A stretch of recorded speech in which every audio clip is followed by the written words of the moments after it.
Crouching Dragon soil screen for cleaning cemetery plots. William Hovey Smith, 2014.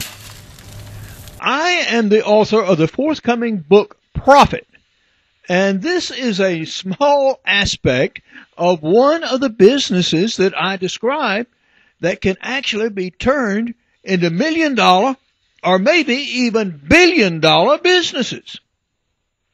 This is Hovey Smith, the Backyard Sportsman, and we're about to demonstrate our new Crouching Dragon soil splitter here on our family cemetery plot that's behind me. The typical problem with these cemetery plots is they have a concrete base, a thin layer over the soil, then usually some sort of gravel, in this case marble, has been put down, but over the years dust, leaves, and everything else collects in them, and then vegetation can take root in this organic, rich material. So you need to screen the fines out, and that's what this is about right here. This is two different sizes of screen, a heavy one underneath just for support, and then a finer 1/4 inch screen to take off the gravel. Now the theory is that we put the material on here, the fines go down, and then the gravel goes off the bottom. It has been very dry here for the last, nearly 2 weeks. So it's a bright sunny day, dry weather, the soil is dry, so this is an ideal time to try to treat this material. I'm going to get rid of this shirt in a hurry, I guarantee you, and get a dust mask too, because some dust is going to start flying right here, right shortly. And here you see a typical view of the problem. The corners, if there's any slope at all, tend to really collect this stuff heavily. So this is going to be where I'm going to get started.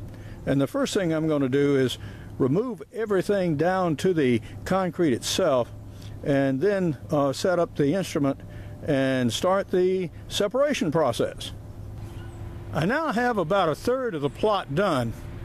You can see the pile of crushed marble in the middle and the bare concrete that underlies the entire plot. The reason the Crouching Dragon is small is because I can put it in each corner as I work. The gravel itself is the heaviest thing you have to move, so you don't want all of your gravel in one huge pile in the middle. You want to work it near as possible as where you want it to wind up. That is evenly distributed over the entire plot. So hence, that's why we've done it this way. Well, here we're getting started, and I would wear a mask, except I'm talking to you right now, and I will be through the most of this, but I'll throw a few shovels on so you can see the action.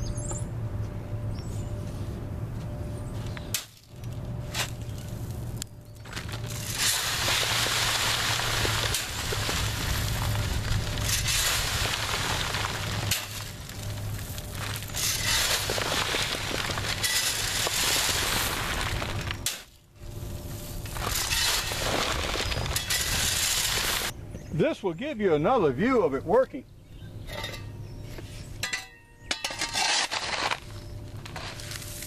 The trick is just to center the gravel and then sort of rake it down like that.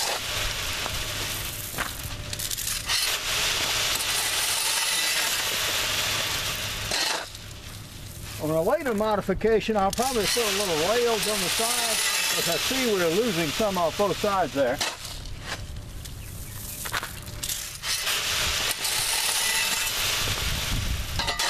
It is not at all unusual in mineral processing, when you're trying to separate products, that you go through a secondary cleaning process.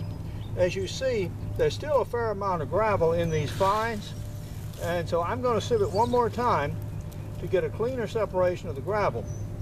And this way, we'll be able to get these very rich fines for soils.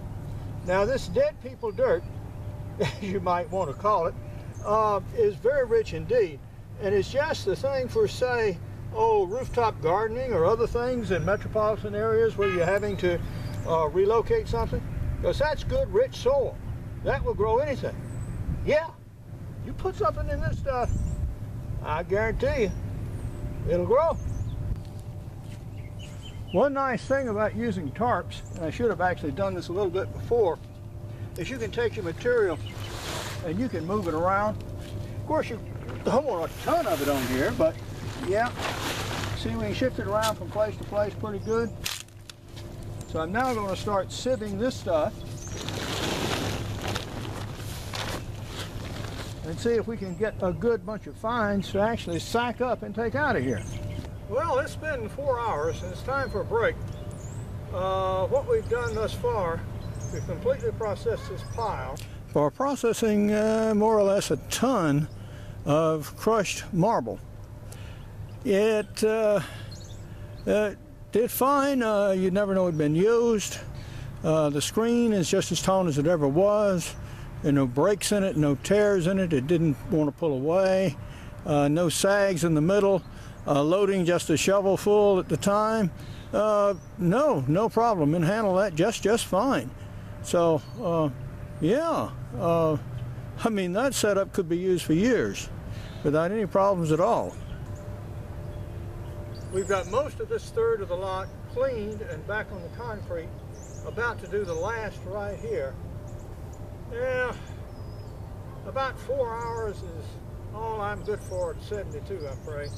So I'm going to finish this up and then leave the rest for another day. Although, at 27, yeah, I probably would have done the whole thing. But, well, I ain't the guy at 72 that I was then. But, at any rate, it's getting done. And that's how you do it, folks. But now, this is Hovey Smith, reminding you to hunt what you eat and eat what you hunt. Be legal, be ethical, be safe. Goodbye, God bless, and see you next time.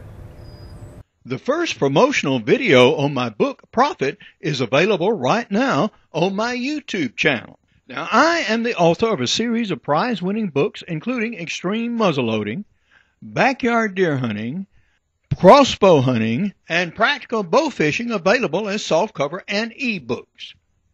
The 30-degree angle used on the screen worked well with this marble and dry soil. To increase the dwell time on the screen, the lower part of the screen can be blocked up to any position up to parallel to ground level, if you want to search for a lost object or for archaeological use. Now, the next plot is going to be an old one, where a finer screen will be employed at about a 60-degree angle. For more information on my books, blogs, and 350 videos, go to my website, www.hoveysmith.com. Good hunting and good eating from the outdoors. Goodbye, and God bless.